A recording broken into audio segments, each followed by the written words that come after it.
दोस्तों, आज हम लोग फिर से हिस्ट्री के 10 क्वेश्चन पढ़ने की कोशिश करेंगे जो वनडे एग्जाम से लिए हमारे वेरी इम्पोर्टेंट है। अगर कोई किसी का हिस्ट्री अगर बीए में किसी ने या एमए में अपना पसंद है उनको या रखा है तो उनके लिए तो वेरी मस्ट है। और जो लोग छोटे बच्चे सैनिक वगैरह की तैयारी कर रहे हैं या फिर नवोदय की तैयारी कर रहे हैं उनके लिए भी मस्ट है। तो देखें तो ये सबों के लिए इम्पोर्टेंट है, वन डे एग्जाम के पर्पज से हर किसी के लिए अच्छे हैं। भारत में वैदिक सभ्यता किस नदी के किनारे विकसित हुई? ऑप्शन है ताप्ती, नर्मदा और सरस्वती। तो वैदिक काल का अगर हम समय पीरियड देखें तो 1500 से लेके स्टार्ट होता है, ठीक है, और कहां तक जाता है बता सकता है कोई? कमेंट करके बताना, ठीक है, कहां तक ये जाता है। स्टार्टिंग मैंने बता दिया।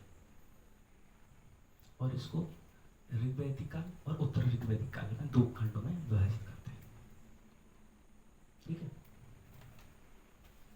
भारत में वैदिक सभ्यता किस नदी के किनारे विकसित हुई? ताप्ती, नर्मदा या सरस्वती? तो सरस्वती नदी के किनारे। कहाँ पे? सरस्वती नदी के किनारे, ठीक है। कोसी नदी किनारे, सरस्वती नदी के किनारे यह विकसित हुई, ठीक है। नेक्स्ट, वैदिक काल में देवता बताओ, मतलब वैदिक काल में कौन से देवता हैं जो पूजे जाते थे? अगर हम ऑप्शन देखें तो हमें दिया अग्नि, इंद्र, सोम, शिव, वरुण, अग्नि, शेषनाग बोलते इसको, जल और सोम। तो इसमें हम कह सकते हैं यह वाला ऑप्शन सही है, अग्नि, इंद्र और सोम की इनकी हमें चर्चा देखने को मिलती है। किसमें देखने को मिलती है? ऋग्वैदिक काल में, ठीक है। अग्नि की चर्चा देखें तो हमें 200 बार देखने को मिलती, कितनी? 200 बार, इनकी 250 बार, ठीक है। और अगर हम सोम की अगर चर्चा करें तो सोम की हमें लगभग देखने को मिलती है 200 बार, कितनी? 200 बार अग्नि और सोम की कम मिलती है और इंद्र की हमें ज्यादा देखने को मिलती है, ठीक है। इसके बाद नेक्स्ट क्वेश्चन, पांडवों ने गुरु द्रोणाचार्य को कौन सा गांव दान में दिया था? अगर इनकी जब पांडवों की शिक्षा पूरी हो जाती है तो गुरु इनसे बोलते हैं कि बेटे एक मुझे गांव दे दो दान में जिससे मैं अपना गुजारा कर सकूं। तो इन्होंने कौन सा गांव दिया था? ऑप्शन नैनीताल, गुड़गांव या हस्तिनापुर। हस्तिनापुर तो नहीं दे सकते क्योंकि उनकी खुद की राजधानी थी, इन्होंने गुड़गांव दिया था। किसकी? धृतराष्ट्र की राजधानी थी। एक व्यक्ति का वैदिक दृष्टिकोण और समाज से उसका संबंध जीवन के 4 उद्देश्यों से निर्धारित होता है। निम्न में से कौन सा नहीं है? निम्न में से कौन सा नहीं है? अगर हम देखें तो हमें 4 पुरुषार्थ देखने को मिलते हैं, धर्म, अर्थ, काम, मोक्ष। धर्म, अर्थ, काम, मोक्ष,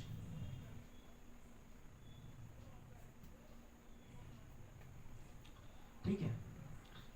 इसमें सिद्धि नहीं है और इसमें क्या नहीं है? काम नहीं छोड़ा, ठीक है। यह वाला सही हो जाए सिद्धि की जगह पे, ठीक है।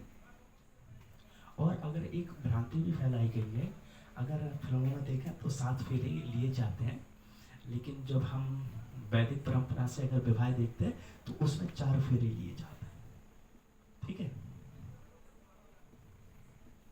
कितने? 4 फेरे। और यही फेरे अब देखें तो अर्थ काम धर्म मोक्ष से जुड़े हुए हैं कि हम आपके जीवन में प्रवेश करें तो हमें इन चीजों की जरूरत है कि हम एक दूसरे को सपोर्ट करके चलें। ये तो अच्छा हो गया। 5वां क्वेश्चन, पुराणों के अनुसार भगवान विष्णु ने पानी में डूबी पृथ्वी को बचाने के लिए कौन सा रूप बनाया था? कौन सा रूप बनाया था? एक हाथी का, एक बहरे का या बाघ का? तो बहरे रूप बनाया था, ठीक है। ऋग्वैदिक काल में आरानी किस की देवी है? किसकी देवी है? कोई बता सकता है किसकी देवी है? या वन की देवी है, ठीक है। विष्णु के 5वें अवतार को डॉक्टर 2 में जाना जाता है, 12, वामन या कृष्ण? तो कौन से? वामन रूप में। अगर भगवान विष्णु के अवतारों की बात करें तो इनके हमें 10 अवतार देखने को मिलते हैं, ठीक है। कितने? 10 अवतार अवतार हमें देखने को मिलते हैं,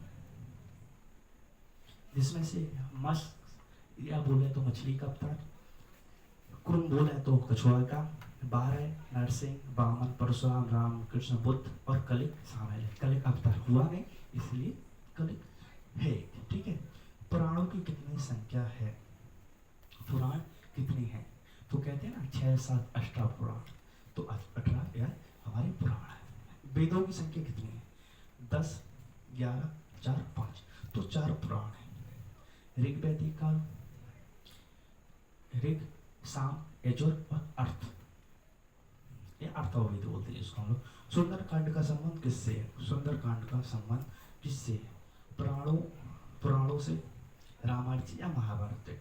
अगर रामायण नहीं रहता तो हम पुराण मानते, क्योंकि रामायण भी हमारा पुराण ही है, लेकिन ऑप्शन में रामायण दिया तो रामायण हमारा सही हो जाएगा, ठीक है। या थोड़े से घुमाने के लिए हमसे ऐसे क्वेश्चन डाल दिए जाते हैं, ऐसे ऑप्शन डाल दिए जाते हैं, कहीं ना कहीं हम लोग फंस गए। और सुंदरकांड में अगर हम लोग देखें तो सुंदरकांड में हमें एक चीज़ देखने को मिलती है कि सुंदरकांड में लंका दहन का हमें जानकारी मिलती है। लोग बोलते हैं सोना जलता नहीं, लोग बोलते हैं सोना जलता नहीं, लेकिन अगर हम सोने को अच्छे से ताप दें, अच्छे से टेम्परेचर पे जाएं, तो सोने का भी पाउडर बन जाता है, जिसे हम लोग बोलते हैं स्वर्ण।